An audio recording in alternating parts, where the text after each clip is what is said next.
Fala pessoal, tudo bem com vocês? É um grande prazer estar falando com vocês, professor Rafael de Oliveira, muito feliz de estar aqui novamente falando com vocês, por que não, né?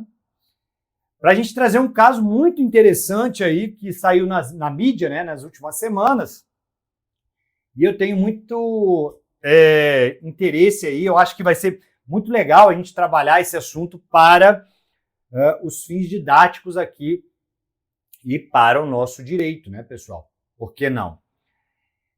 Então a gente vai trabalhar, não sei se vocês viram, o caso Sister Hong, crimes digitais e responsabilidade penal, né? Os efeitos dessa responsabilidade aqui no nosso ordenamento jurídico. Tá? Então eu tenho certeza que vai ser bem produtivo aí para nós. Tudo bem? Bom, para a gente começar, então, o que seria, né, esse caso, né, da Sister Hong? O que seria esse caso? Vamos dar uma olhada? Eu vou colocar na tela aqui para a gente. Então, veja, olha aí, ó, Sister Hong, crimes digitais e responsabilidade penal. Eu não sei aí efetivamente se acompanharam esse caso, né? Mas eu vou trazer um resumo aqui para vocês. O que aconteceu lá, tá? Um homem, ele se fantasiava de mulher, tá? Olha só, um homem, ele se fantasiava de mulher e ele tinha relações sexuais com esses homens. E aí um primeiro detalhe muito importante para a nossa análise aqui, a gente não sabe se os homens tinham consciência disso ou não, e isso faz toda a diferença na questão penal, tá? A gente vai partir do princípio que os homens não sabiam que se tratava de um homem fantasiado de mulher, tá? E eles tinham essas relações sexuais e ele pegava esses vídeos e vendia os vídeos aí na internet. Tá?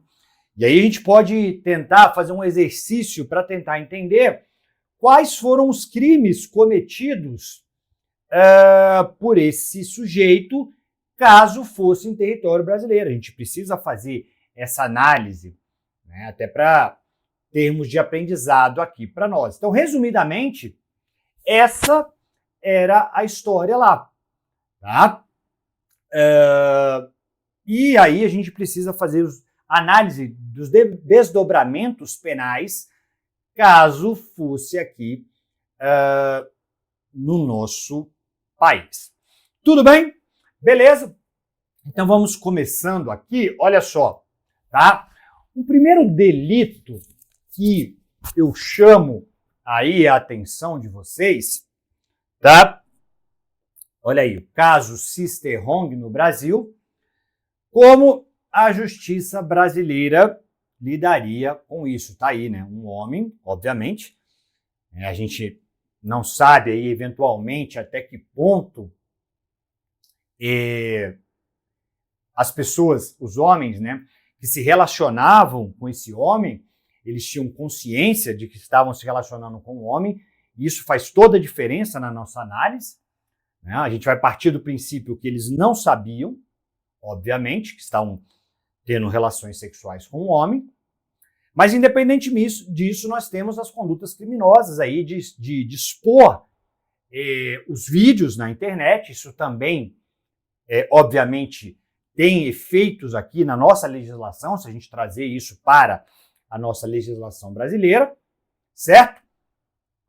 Então nós vamos começar aqui a analisar esse delito. Bom, um primeiro detalhe que eu queria chamar a atenção de vocês olha aqui, então olha aí, ó, no caso Sister Hong, um homem se passou por mulher para atrair dezenas ou centenas de vítimas e gravar encontros sexuais sem o consentimento delas.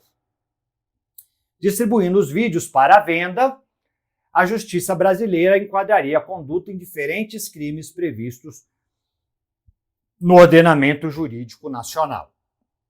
Bom, primeiro delito que eu queria chamar a atenção de vocês, artigos 216b do nosso Código Penal. Registro não autorizado de intimidade sexual. Então, ele não pediu autorização, obviamente, para fazer as gravações. Pelo que a gente consegue visualizar, ele não pediu essa autorização dos indivíduos para fazer as gravações. Então, nós estaríamos aí diante aí do artigo 216b. Olha só o que vai dizer o 216b. Produzir, fotografar, filmar ou registrar por qualquer meio conteúdo com cena de nudez ou ato sexual ou libidinoso de caráter íntimo e privado sem autorização dos participantes. Então a gente está pressupondo ali que o que parece pelas imagens é que eles não sabiam. Pena de detenção de 6 meses a 1 ano e multa. Parágrafo único. Pessoal, na mesma pena incorre quem realiza montagem, fotografia, vídeo, áudio ou qualquer outro tipo de registro com o fim de incluir pessoa em cena de nudez ou ato sexual ou libidinoso de caráter íntimo. Não é o caso aqui da questão, né, pessoal? Sem sombra de dúvidas, nós não estamos diante aí do parágrafo único. Pelo menos é o que parece. Tudo bem? Bom, então olha só. O que nós temos a respeito desse tipo, pessoal? Tá?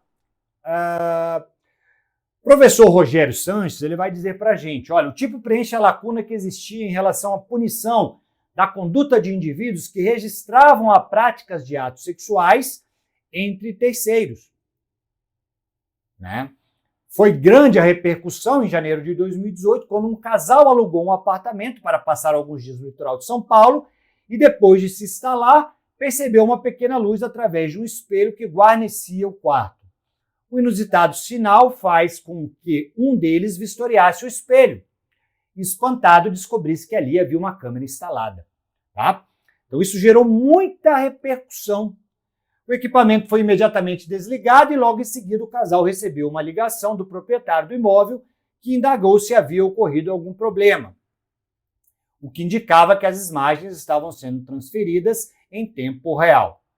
Embora se tratasse de conduta violadora da intimidade, que inequivocadamente dava ensejo à indenização por danos morais, esse ato, à época, não tão incomum, né, não tinha tipificação penal. Então, passou a ter tipificação penal. Né, o artigo aí 216b. Tudo bem? Bom, o legislador, obviamente, ele objetivou proteger a liberdade sexual em vista da dignidade sexual da pessoa humana. Então, cada indivíduo ele tem a opção de escolher o seu parceiro ou a sua parceira com quem sexualmente ele se relaciona. Né? Então, daí a questão aí da intimidade, de eu expor a intimidade sexual de alguém. Tá? O professor Rogério vai dizer, para ter uma ideia do que o legislador busca proteger, a gente tem que fazer uma análise do significado das palavras, do que significa exposição da intimidade sexual. Então, expor significa fazer com que fique evidente, colocar à vista, descobrir, retirar as vestes daquilo que se tapa, propiciar o conhecimento, exibir. Já a intimidade é definida como uma relação estreita ou convívio próprio entre duas ou mais pessoas. Privacidade é o direito a ter uma vida íntima, pessoal, fechada. Tudo bem? Então fica claro aí pelas imagens, a gente não tem maiores detalhes, mas me parece óbvio aí que houve o cometimento aí desse delito.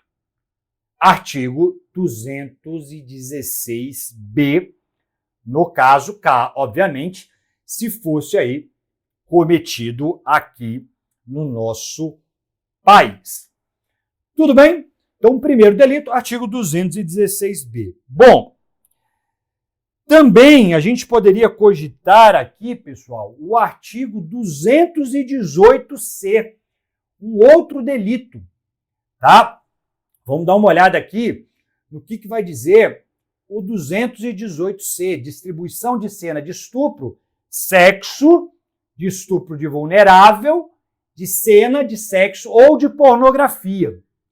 No caso dele, cena de sexo, tá? Então, olha só o 218c. Oferecer, trocar, disponibilizar, transmitir, vender.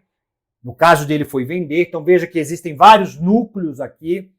Expor à venda, distribuir, publicar, divulgar por qualquer meio, inclusive por meio de comunicação de massa ou sistema de informática ou telemática, fotografia, vídeo ou outro registro audiovisual que contenha sexo de estupro ou de estupro de vulnerável, ou que se faça apologia ou induza sua prática, ou sem o consentimento da vítima, cena de sexo, nudez ou pornografia. Aqui nós temos uma pena mais alta, né, do que o 216b, pena de reclusão de 1 a 5 anos. Tá?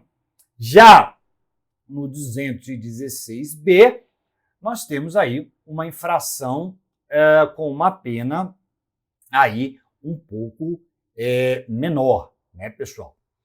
Tudo bem? Beleza? Então, esses dois delitos aí me parece que não há dúvida, né, que ele eventualmente aí tenha cometido.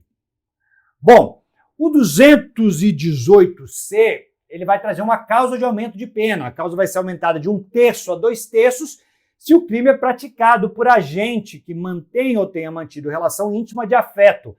A gente não sabe se ele tinha ali relação de afeto com a vítima. Pode ser que sim. Pode ser que sim, a gente não tem essa informação, tá? Mas ele poderia incidir também no 218c, no parágrafo 1º, ou com o fim de vingança ou humilhação, tá? Não temos maiores detalhes para fazer essa subsunção corretamente. Bom, o parágrafo 2º do 218c, ele vai trazer uma exclusão de ilicitude. Não há crime quando a gente pratica as condutas no caput desse artigo em publicação de natureza jornalística, científica, cultural ou acadêmica, com a adoção de recurso que impossibilita a identificação da vítima, ressalvada a sua prévia autorização, caso seja maior de 18 anos. Não me parece ser o caso ali, obviamente, mas, por exemplo, se um jornalista ele divulga aquilo, mas ele tampa a cara da pessoa, ele põe uma penumbra com o fim ali de divulgar, ele não estaria cometendo esse delito. Tudo bem? Então, de cara aí nós temos o 216b e o 218c em concurso, né, pessoal? Em concurso. Eu acho que é plenamente possível, eu entendo ser plenamente possível, que eles possam responder em concurso material. Vai depender muito do caso concreto aí, né, pessoal? Pode ser também que aconteça aí uma subsunção, uma consunção, né? Mas é muito importante aí que a gente tenha intenção, a questão aí dessa situação. O artigo 218c, ele vai, obviamente, né, pessoal, ele é um tipo misto alternativo. Tem vários tipos de conduta. Mesmo que a gente pratique apenas uma desta, no mesmo contexto, ele vai responder por crime único, obviamente. Tá? O 218c, tá? E ele vai tutelar a liberdade sexual, ação penal pública incondicionada. Tudo bem? Bom, então nós temos aí, eu acho que bem claro que nesses dois delitos houve aí a subsunção, né? A gente está fazendo uma análise de longe aí, né? Não podemos bater o martelo, nós não temos maiores informações, tá? Mas muito cuidado com o parágrafo 1º do 218C, que é o famoso aí, a exposição pornográfica não consentida, né? A famosa porn revenge, é a pornografia de vingança, né? O STJ já disse que configura aí uma lesão grave aos direitos de personalidade da pessoa expostamente indevida, além de configurar uma grave forma de violência de gênero que deve ser combatida de forma contundente pelos meios jurídicos disponíveis. Tudo bem? Então, é muito sério esses dois delitos aí. Bom, será que a gente teria outros delitos aí, pessoal? No caso, a gente não sabe. Mas a gente poderia cogitar, por que não, perigo de contágio venéreo ou moléstia grave, a depender aí se ele tinha uma moléstia e estava conscientemente, né, transmitindo essa moléstia, a gente não sabe, contágio venéreo ou moléstia grave, artigos 130 e 131 do Código Penal. Caso ele tivesse o HIV e tivesse transmitindo de maneira dolosa, a jurisprudência do STJ entende que estamos diante de um crime de lesão corporal gravíssima. Também nós não temos essa informação. A gente não sabe se o sexo era consentido, se o sexo era desprotegido ou não temos essa informação. Tá? Agora, cuidado, no 218C, 216, que a gente falou C, lá o registro, a gente também não sabe se as pessoas permitiam a gravação. Caso elas permitissem, também não há que se falar em fato típico, né? Houve o consentimento das pessoas. O consentimento, ele poderia aí alterar a questão da tipicidade ou não. Tanto no 216 quanto no 218, né, pessoal? São delitos aí muito importantes, tá? Muito sérios. Bom, que mais a gente pode falar aí de importante, pessoal? No 218C é um crime comum, qualquer pessoa pode cometer esse delito. Não é necessário, não é elementar do tipo que eu tenho uma relação íntima de afeto, que é o caso que aparece na questão. Né? O meio utilizado pode ser qualquer sistema apto de transferir fotografias, vídeos ou outra forma de registro audiovisual. Canais de comunicação de informática, telemática, como WhatsApp, Instagram, Telegram. Certo? A vítima pode ser qualquer pessoa que tenha integrado o registro audiovisual do conteúdo mencionado. Tudo bem? Agora não confundam o 218C com o 216B. Na minha opinião, os dois crimes aí podem ter sido configurados. Então, olha, o 218C ele difere do 216B porque no primeiro ele exige a divulgação da imagem. Já no segundo, basta que o agente realize filmagens ou fotografe a vítima em situação de nudez ou ato sexual de caráter íntimo e privado, sem, contudo, divulgar o teor dos registros. Então, no 216B, tá? Olha só, no 216B, nós temos aqui a questão, olha só, basta produzir ou filmar ou registrar por qualquer meio conteúdo sem autorização dos participantes. Então, aí nós temos uma diferença clara entre os dois tipos, tá? Entre o 216B e o 218B. Mas, no meu ponto de vista, ambos estão presentes aqui nessa situação. Tudo bem? Bom, Então, como que a justiça aplicaria as normas nesse caso? Eu acho que é plenamente possível, como eu disse para vocês, ele responder aí prioritariamente tanto pelo 216B quanto pelo 218C. A priori, seria isso, tá? Aí nós temos outros detalhes aí.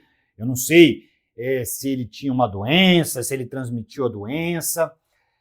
E ainda eu vejo uma possibilidade, pessoal. Eu vejo a possibilidade, tá? Por que não o 215? Violação sexual mediante fraude. Se as pessoas não sabiam ali que se tratava de um homem, né? Não acho que seria nenhum absurdo. O 215 também, tá? Violência sexual mediante fraude. Então, ele engana ali a pessoa, né? Ele está enganando, ele está tendo uma relação sexual, mas enganando a pessoa. Então, é plenamente, não seria de todo absurdo a gente cogitar aí o 215 do Código Penal, violência sexual mediante de fraude. A prática de conjunção carnal ou outro ato libidinoso, mas com emprego de fraude ou de outro meio, que impeça ou dificulte a livre manifestação da vítima.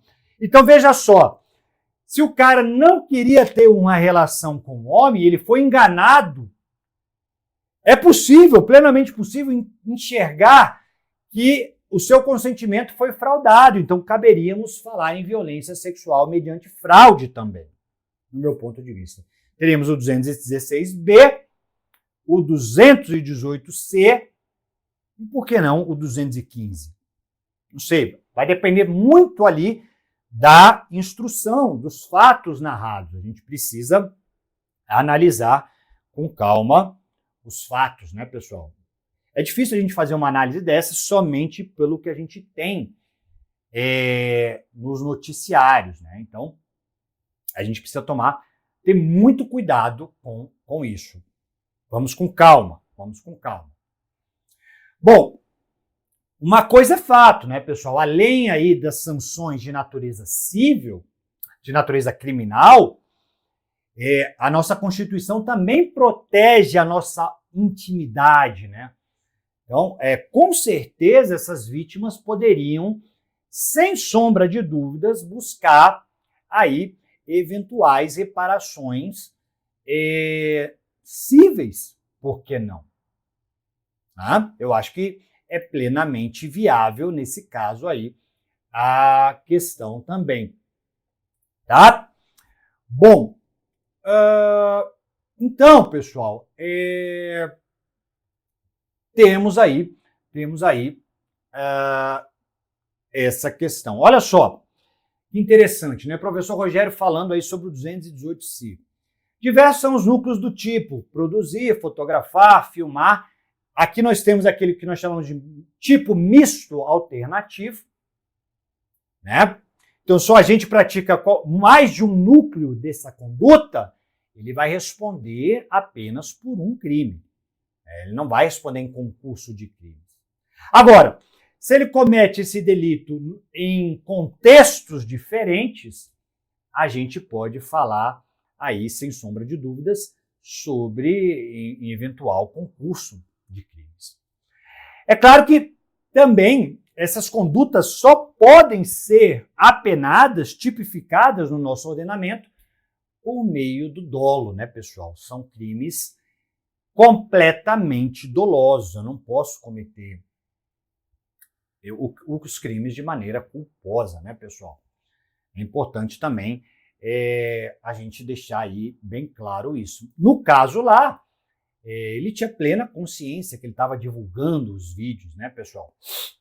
Então, entendo que restou completamente aí configurado, caso, obviamente, estivesse aqui no nosso ordenamento jurídico. Tudo bem? Bom, então nós temos aí o 216B, pena de 6 meses a 1 ano e multa. 218C, 1 a 5 anos de reclusão. E o 130 e o 131, que as penas não chegam aí a serem altas, mas caso ele transmita o HIV, a pena é altíssima, né? Lesão corporal gravíssima, né, pessoal? Então, aqui mais conjecturas, a gente não sabe, eventualmente, pelo que eu li na reportagem, foi descartado completamente que ele tivesse qualquer tipo que ele tivesse o vírus do HIV. Tudo bem?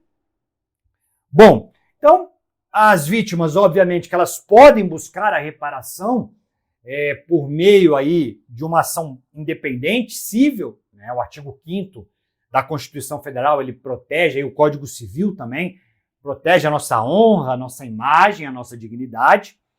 Sem sombra de dúvidas que essas pessoas foram expostas, inclusive aí uma das vítimas foi reconhecido, era um professor de uma escola, e ele foi reconhecido. E também é possível solicitar medidas cautelares, judiciais, de remoção do conteúdo e o bloqueio aí de eventuais plataformas que compartilharam esses vídeos, claro. Tá? Responsabilidade das plataformas e da LGBT. É a nossa lei, o Marco Civil da Internet, Lei 12.965, ela vai afirmar que os provedores que não removam o conteúdo ilícito após notificação, eles podem vir a ser responsabilizados, né? Isso é especialmente relevante se os vídeos estiverem em grupos ou plataformas no Brasil.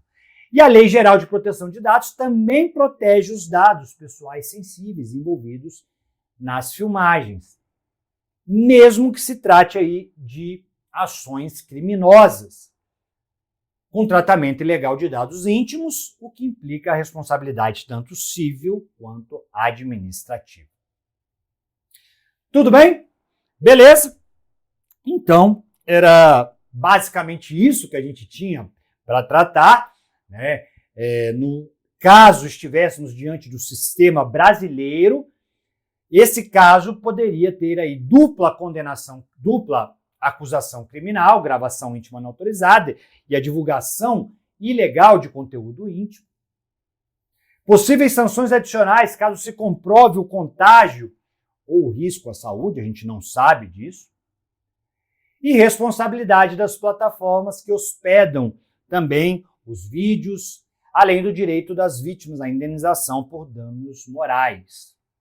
A soma dessas condutas poderia aí ultrapassar os 5 anos de reclusão, especialmente se houver aí agravantes, casos de aumento de pena, né? Enfim. Então, espero aí que tenha sido interessante para vocês, eu achei super interessante e por isso a gente resolveu trazer para vocês esse assunto. Beleza? Um grande abraço a todos, fiquem com Deus e até a nossa próxima. Valeu, pessoal, próxima aula. Um grande abraço. Tchau.